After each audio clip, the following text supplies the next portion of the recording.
నేర్చుకోవాలి. అలాగే నాయకత్వ లక్షణాలు అనేది ఆయన చూసి నేర్చుకోవాలి. రాజకీయ చతురత అనేది ఆయన చూసి నేర్చుకోవాలి. ఇలా ప్రతి ఒక్కటి కూడా తుమ్మల గారు తనదైన ముద్ర వేస్తూ మన ఉమ్మడి ఆంధ్రప్రదేశ్ ఉన్నప్పుడు కానీ ప్రత్యేక మన తెలంగాణ రాష్ట్రం వచ్చిన తర్వాత కూడా ఆయనదైన ముద్ర వేస్తూ ఈరోజు అభివృద్ధికి బీజాలు వేశారు. అలాగే ఈరోజు వేసిందంటే వారి చలవే. అలాగే బుగ్గపాడులో మనకి కొత్తగా స్టార్ట్ అయిందంటే ఆయన చలవే. పామాయిల్ ఫ్యాక్టరీ వస్తుందన్న ఆయన చలవే.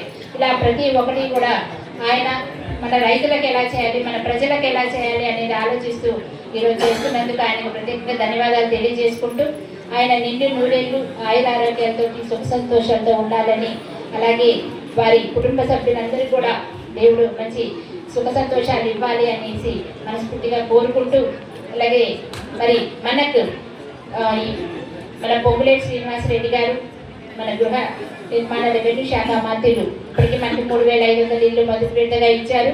అలాగే రెండో విడత కూడా త్వరలో రాబోతా ఉంది.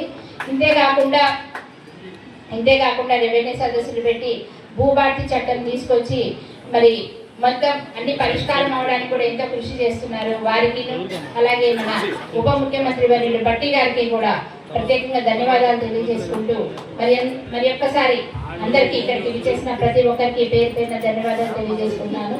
Thank you very much. జై హింద్, జై తెలంగాణ.